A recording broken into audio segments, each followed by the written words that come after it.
اب طہارت کی احکام کی ڈیٹیل میں جانے سے پہلے دو ٹرمنالوجی سمجھ لیجئے جو فقہ کی اصطلاحات ہیں.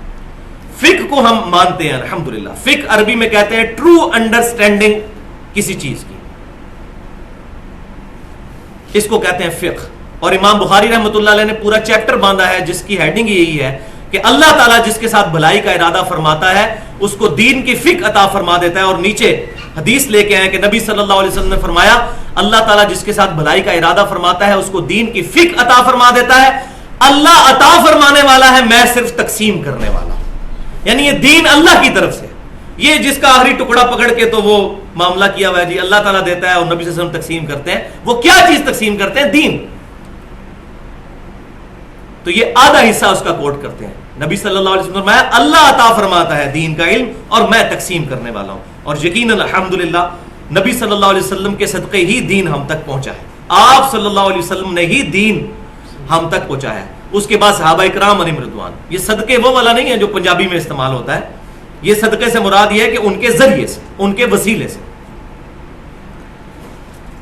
تو یہ دو ٹرمز فقہ کی سمجھ لیجئے, علم الکلام کی کہہ لیں, فقہ کی کہہ لیں. اور میں نے اس پہ ایک پوری گفتگو کی ہے 1 گھنٹے کی علم الکلام کے اوپر. مسئلہ نمبر 41 کے نام سے وہ اپنی نوعیت کی ایک منفرد ترین گفتگو ہے الحمدللہ. وہ ضرور سنیں. نور من نور اللہ کا عقیدہ اور اس کے بارے میں اس کی کون سی چیزیں درست ہیں اور کس چیز کو ہم غلط کہیں گے. اسی طریقے سے وحدت الوجود اور علم الکلام کے حوالے سے.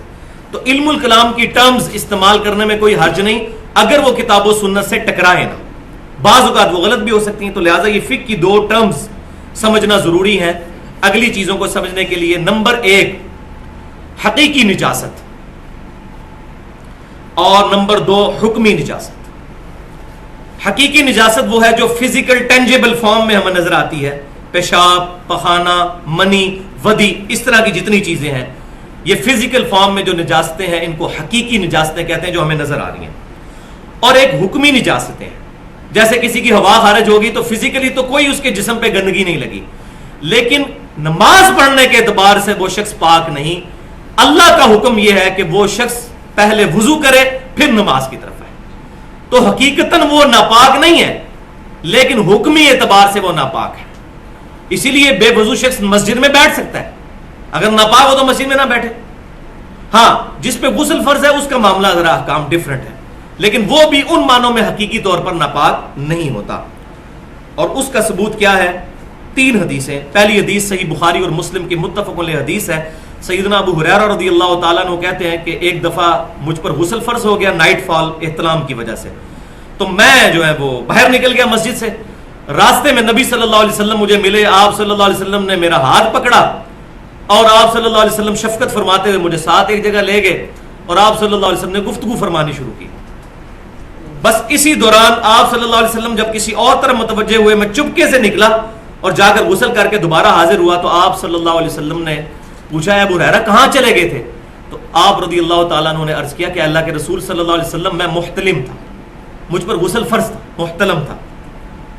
تو آپ صلی اللہ علیہ وسلم نے فرمایا ان المؤمن لا ینجس, بے شک اللہ جو مومن ہے وہ کبھی بھی ناپاک نہیں ہوتا, کبھی نجس نہیں ہوتا, مومن پاک ہی رہتا ہے. یعنی وہ احتلام کی حالت میں تھے اور نبی صلی اللہ علیہ وسلم فرما رہے ہیں تم ناپاک نہیں تھے, ورنہ تو حضور بھی اپنے ہاتھ دھوتے جا کے کیونکہ پکڑ کے لے کے گئے تھے. دوسری حدیث صحیح مسلم میں ہے کہ اما عائشہ کہتی ہیں رضی اللہ تعالیٰ عنہا کہ نبی صلی اللہ علیہ وسلم جب اعتکاف مسجد نبی میں بیٹھے ہوئے تھے تو آپ صلی اللہ علیہ وسلم نے حجرہ شریف کی طرف اپنا جو بوریا ہے مجھے پکڑایا دروازے میں سے. تو حجرہ شریف کا جو بائیں طرف جو مسجد نبوی کی دیوار ابھی بھی جو روضہ شریف کے نیچے ہے وہ نبی صلی اللہ علیہ وسلم کے حجرے کا دروازہ مسجد نبوی میں کھلتا تھا. تو نبی صلی اللہ علیہ وسلم نے اندر سے ہی وہ پکڑایا. تو سیدہ عائشہ نے عرض کی کہ اللہ کے رسول میں تو حیض کی حالت میں ہوں, مجھ پہ تو غسل فرض ہے. تو آپ صلی اللہ علیہ وسلم نے فرمایا کہ تیرے ہاتھوں میں تو نہیں حیض گھس گیا, یعنی وہ حکمی نجاست ہے حقیقی نہیں. اور تیسری حدیث صحیح بخاری اور مسلم کی متفق علیہ حدیث ہے. سیدہ عائشہ کہتی ہیں کہ نبی صلی اللہ علیہ وسلم جب میں حیض کی حالت میں ہوتی تھی تو میری گود میں سر رکھ کر قرآن پاک بھی پڑھا کرتے تھے. اس سے بڑی اور کیا بات ہو سکتی ہے کہ مؤمن یا مؤمنہ کبھی ناپاک نہیں ہوتے, حکمی اعتبار سے ہوتے ہیں, حقیقتاً نہیں ہوتے.